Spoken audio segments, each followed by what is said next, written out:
He has not given an interview in 11 years. His company does not issue press releases. His name does not appear on any list you have read because he has never permitted the kind of disclosure that would put it there. Last year, 3 governments quietly changed regulatory frameworks in industries he operates in. None of the resulting news coverage mentioned him once. That is not luck, that is a system. Built deliberately. Maintained at considerable expense. And it is working exactly as intended. Please subscribe and activate the button to help us reach 1,000 subscribers so we can bring you more relevant content and so YouTube can notify you when we publish new videos. Power at the highest level has a specific relationship with silence. Not the silence of someone who has nothing to say. The silence of someone who has calculated, with precision, that everything they might say costs more than it returns. That every interview is a disclosure. Every profile is a map. Every public association, with a cause, a person, a position on anything that could be described as controversial, is a vector through which a previously protected surface becomes exposed. The billionaires who are most visible are, almost without exception, not the most powerful. They are the most recently arrived, or the most personally vain, or the ones whose business model requires a public persona, the consumer brand founder for whom visibility is a marketing function, the tech platform builder whose personal narrative is woven into the product's identity. For those people, presence is strategic. It serves a specific commercial purpose. But the architecture of that visibility is still managed, still bounded, still designed to show specific things and conceal others with a care that the casual observer, watching what appears to be an unusually candid interview or a surprisingly vulnerable social media post, would never detect. The candor is a feature, a calibrated release of the personal that generates trust and relatability, while drawing attention away from everything that is not being said. The billionaire who tells you about his difficult childhood, his early failures, his genuine love for his family. That person is simultaneously sharing something real and managing a narrative with the same structural intentionality that governs everything else they do. The real concealment never appears in a documentary. Now consider the layer beneath the visible billionaires, the people who have never appeared on a Forbes list, because Forbes requires a level of asset transparency that they have specifically structured their affairs to avoid. The families whose wealth was assembled before the current era of digital information, whose structures predate the investigative tools that journalists now routinely deploy, and who have had decades to refine the architecture in response to each new layer of scrutiny. These people do not give interviews because the question of whether to give an interview does not arise. The question was answered at some point in the family's history, and the answer became a cultural norm that subsequent generations absorbed as simply the way things are done. You do not speak to the press, not because there is something specific to hide in any given moment, because visibility, at this level, is always and without exception a net liability. There is no upside scenario in which being more known produces a better outcome for the structure than being less known.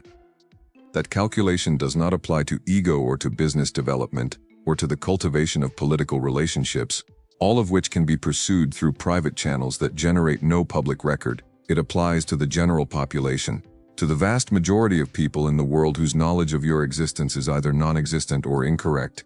Keeping it that way is not a passive condition. It requires active maintenance. The maintenance takes multiple forms, and understanding them requires separating the financial from the social from the informational, 3 distinct but interrelated systems that together constitute what I would call the architecture of invisible power. The financial architecture we have examined before. The layered structures, the jurisdictional complexity, the beneficial ownership that surfaces nowhere in any public document. That is the foundation, the thing that protects the assets from expropriation, litigation, regulatory action, and the attention of anyone whose interest in those assets is not already known and trusted. The social architecture is different. It is about who knows you, how they know you, and what they know. At this level, social relationships are not casual. They are not the product of proximity or shared experience in the ordinary sense. They are cultivated with the same deliberateness that a portfolio manager brings to position selection. Each relationship represents an exposure, a person who has information about your existence, your interests, your capabilities, your vulnerabilities. The management of that exposure is continuous and sophisticated. And the informational architecture, the management of what is known about you, by whom, through which channels, in what form, is the least discussed and most consequential of the three, because information in the modern world is the primary medium through which power is both exercised and threatened. The billionaire who controls their own information environment is not simply protecting a reputation. They are controlling reality. There is a practice that exists in the outer circle of serious wealth management that almost never appears in any description of how billionaires operate. It does not have a standardized name. Different professionals in different contexts call it different things. What it amounts to is the systematic monitoring and, where possible, the active management of information about a client that exists in public or semi-public spaces. Not reputation management in the press release sense, something considerably more operational. It begins with mapping, a comprehensive assessment of what information about the client currently exists, in public records, in court filings, in corporate registries, in archived news coverage, in academic publications, in the documentation produced by previous relationships that ended and left a paper trail. The map is not produced to satisfy curiosity. It is produced so that decisions can be made about which elements of the map represent manageable exposure and which represent vulnerabilities requiring active attention. Vulnerabilities are addressed through legitimate means that are, individually, entirely unremarkable. A legal name change applied to a historical entity removes a linkage that would otherwise connect present to past. A corporate restructuring eliminates a visible holding at a moment when that holding has become inconvenient. A charitable foundation whose public filings provide more information about the donor than is strategically desirable is restructured so that a supporting organization becomes the public face and the ultimate source of the capital recedes behind another layer. Each of these actions is, individually, unremarkable. Legal professionals perform them routinely for clients whose motivation is mundane, a liability concern, a tax optimization, an administrative simplification. The pattern only becomes visible if someone is looking at all of them simultaneously across multiple entities and multiple years, with the specific hypothesis that they form a coordinated information management strategy. Almost no one is doing that. The resources required, and the access to the dispersed documentation that would make the pattern legible, are available to essentially no investigative entity that does not have state-level surveillance capabilities, and state-level surveillance capabilities are generally directed at threats more immediately urgent than the information management practices of wealthy private citizens. Now go beyond the legal infrastructure into the social enforcement of discretion, which is the less formal but equally critical component of how this works in practice. The people who have genuine proximity to significant hidden wealth are not careless. They are not careless because they have been selected through processes, formal and informal, that filter for discretion as the primary qualification.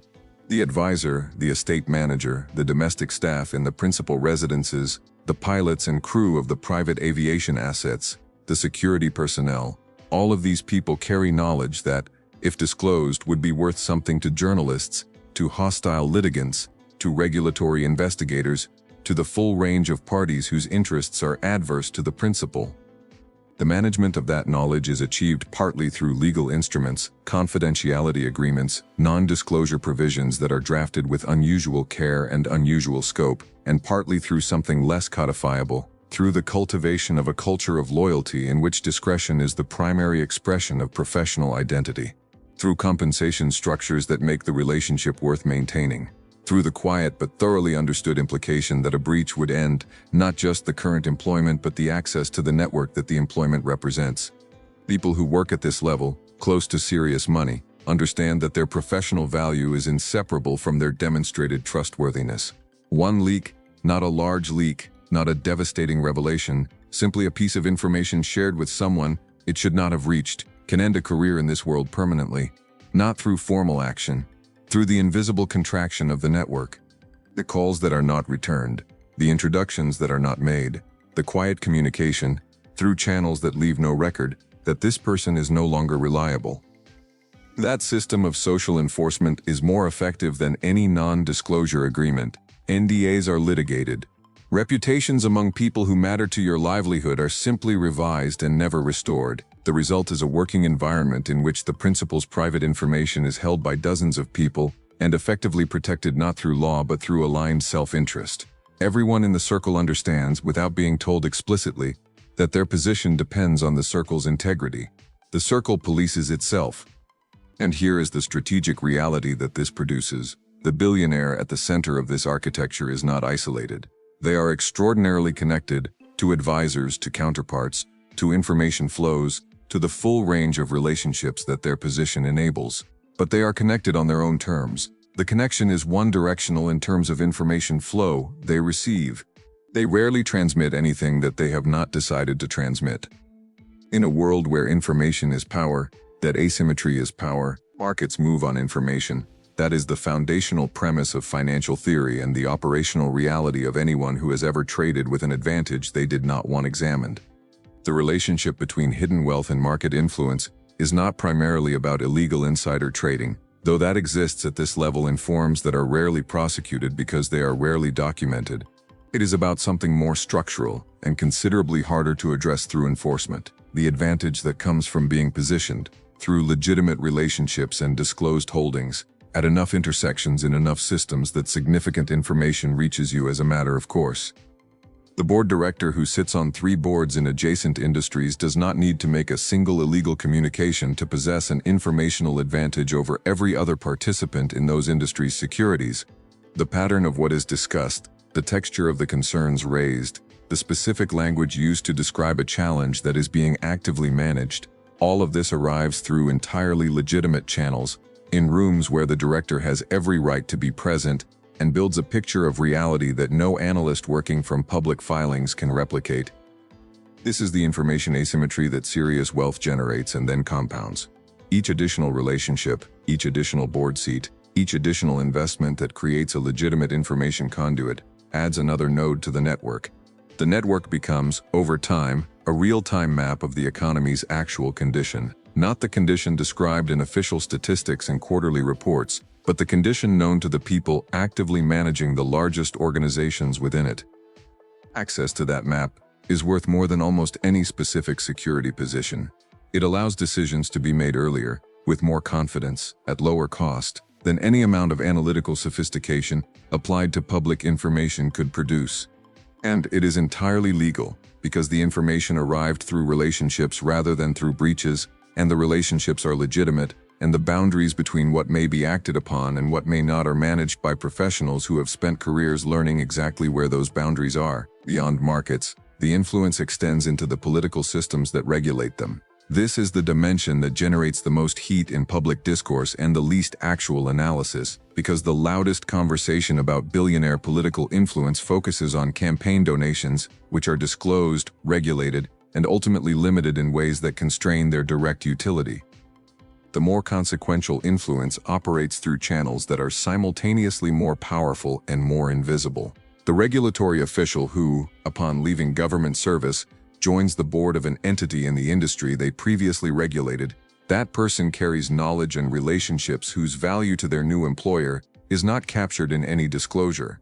The think tank that produces research consistently favorable to a specific regulatory position, funded through a donor-advised fund whose ultimate source is not publicly traceable, that institution shapes the intellectual climate within which regulatory decisions are made, without any individual contribution being large enough to trigger the scrutiny that its aggregate effect would warrant. The trade association that coordinates the political positioning of an industry's major players, funded through membership dues that are not themselves political expenditures, lobbying through mechanisms that are disclosed but whose specific strategic direction reflects the priorities of the largest contributors. That structure translates wealth into regulatory outcomes through a pathway that is legal, normalized, and almost entirely invisible to the people affected by the outcomes. None of these mechanisms requires any individual action that is unlawful. Together, they constitute a system of political influence that is, in practice, not meaningfully accessible to any actor without the resources and network position to operate simultaneously across all of them. The billionaire who wants a specific regulatory outcome does not call a legislator. That is crude and exposed. They operate the system, funding the intellectual environment, maintaining the relationships, ensuring the right people are in the right advisory positions, managing the information flow that shapes what decision-makers believe is true about the industry in question over a period of years, with patience that no single electoral cycle can match. By the time the regulation is written, the outcome was determined years earlier, in rooms that no regulator has ever been invited to. through relationships that no disclosure has ever documented, through a coordination that is real in its effects and invisible in its mechanism. That is the operational reality of how billionaire political influence actually works. And it is working in multiple jurisdictions in multiple industries right now, not being planned, being executed, at a level of sophistication that makes the disclosed campaign contribution look like a child's drawing of the actual architecture. The question that keeps imposing itself is not whether this is fair. The question is whether the people doing it know something that the people trying to stop them do not. Because what comes next is not about the systems. It is about the people running them, specifically about something in their psychology that no profile has ever gotten right. A quality that is not what it looks like from the outside, and that explains, more than any structural analysis can, why the hidden power endures even when the people exercising it make catastrophic mistakes. The billionaire who has built and maintained a system of hidden influence is not, in their own experience of their life, primarily a strategist. The external view, which sees only the outcomes, the structures, the apparent deliberateness of every move, imposes a coherence that the internal reality does not always match. The architecture looks designed because it has been refined over time, with each adaptation improving on the previous version. But the original construction was often more intuitive than planned, more responsive than strategic, built by someone who was very good at reading a specific kind of situation and acting before others understood what the situation required. The quality that produces the system is not intelligence in the broad sense. There are many intelligent people who never build anything resembling this kind of structural power. It is a specific form of social intelligence, the ability to read, with unusual precision, what a given relationship requires in order to develop in a particular direction. What needs to be offered, what needs to be withheld, what kind of vulnerability should be displayed, and what kind should be concealed, in order to move a specific relationship to a specific place. This is not manipulation in the common pejorative sense, though it can shade into it. At its best, it is a form of relational sophistication that is genuinely valuable, that produces outcomes that are good for both parties in the relationship, that builds the kind of durable trust that makes everything else possible. The people who are best at it are often experienced, by the people they interact with, as unusually present, unusually interested, unusually attentive to the specific person in front of them. That attentiveness is real. It is also instrumental. The two things coexist without contradiction in people who have been operating this way long enough that the instrumental and the genuine have become indistinguishable from each other, including to themselves. The psychological profile that emerges from extended time inside these structures is genuinely unusual. The hypervigilance we discussed in an earlier context, the inability to fully relax the assessment of any relationship, the chronic undercurrent of calculation beneath every social interaction, that quality becomes, over decades, simply the texture of consciousness. Not a strategy being deployed, just how the world appears. People in this condition are often described, by people who know them well, as somehow slightly elsewhere, present in the room but not entirely in the conversation, processing at a level beneath the surface of what is being said. The quality can be read as depth or as coldness depending on the observer's own orientation, and people who are themselves more socially trusting often experience it as both simultaneously. This is not pathology, it is an adaptation. The environment that produces this quality is one in which the cost of misreading a relationship has historically been real, where trust placed incorrectly has had consequences that were measured in financial losses, reputational damage, or the unraveling of structures that took years to build. The calibration is appropriate to the environment.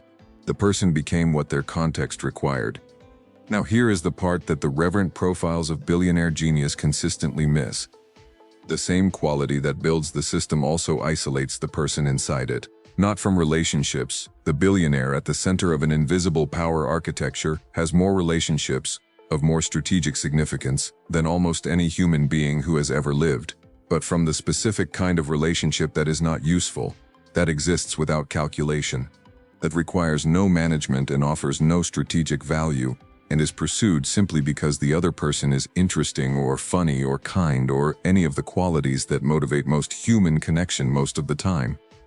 Those relationships become progressively harder to access as the architecture grows, not because the person stops wanting them, most do not, but because the architecture itself creates conditions that make them difficult to find and harder to maintain. Everyone who approaches the center has a motive, sometimes an innocent one, sometimes not.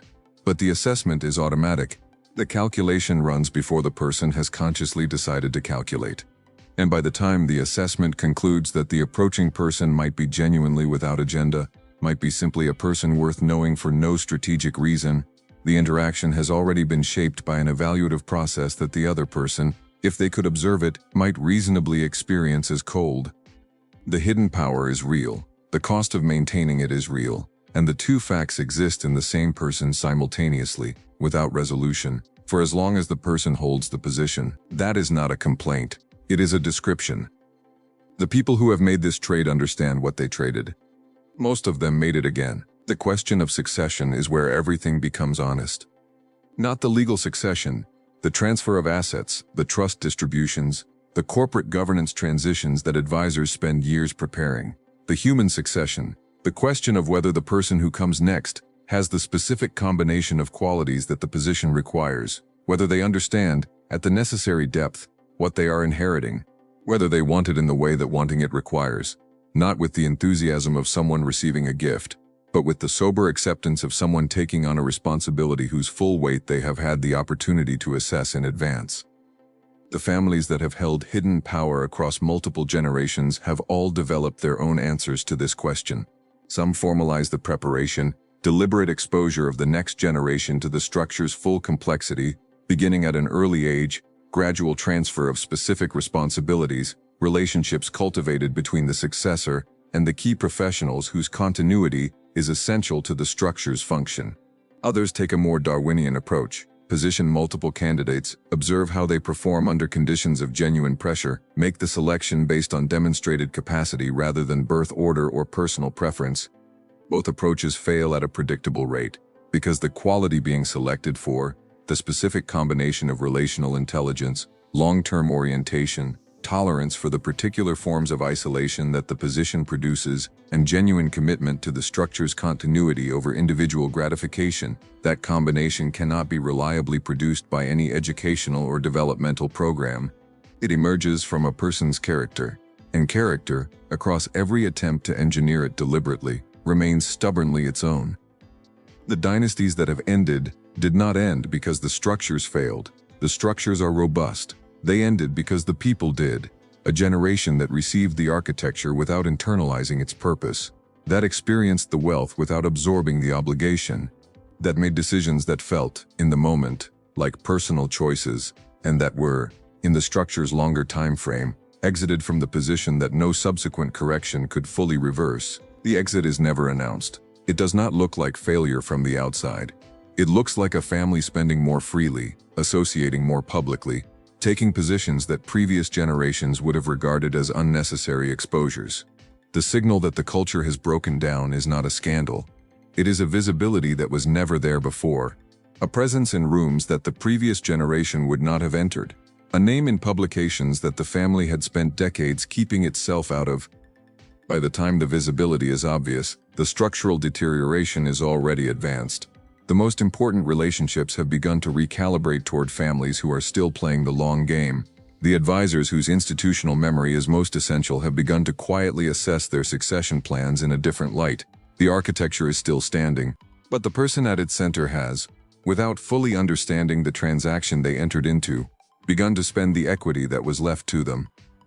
For everyone watching this from outside, which is, again, almost everyone, the lesson is not that you should replicate the system or aspire to its particular form of power.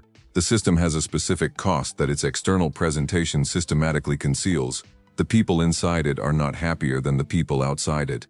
They are more powerful and less free in ways that the people outside it are not, and the trade is real even when it is not visible. The lesson, if there is one, is about the nature of durable advantage. The structures we have examined throughout this video, the hidden ownership, the information asymmetries, the social architectures, the narrative management, the patient political influence, all of them derive their durability from one quality that is not structural at all: consistency. The willingness to make the same kind of decision, in the same direction, over a timeline long enough that the compounding becomes significant. To not defect from the strategy when defection would be immediately comfortable. To maintain the architecture when maintaining it is costly, and the short-term benefit of dismantling it is visible and real. That quality, call it discipline or patience, or simply the internalized understanding that the long game is the only game worth playing, is what produces the outcomes that look, from the outside, like genius or luck or hidden conspiracy. It is none of those things. It is the same force that builds any large structure. Time, applied consistently, in one direction. The billionaires who have kept their power hidden have not done so because they found a secret. They have done so because they decided, before most people make that decision, what they were building and how long they were willing to build it. And then they simply never stopped. Luxury power exists for one reason only: to reveal what the elite pay to hide. Subscribe to Luxury Power and hit the bell now. Every week a new secret is uncovered. Drop in the comments where you're watching from. We love knowing our global audience. Everything you saw here is based on real cases, verified contracts, and documented facts. We don't glorify wealth, we dissect it. Do you still think money buys freedom? Tell us in the comments. Share this with someone who needs to see the truth. And remember, even the most expensive life can be a gilded cage. See you in the next video.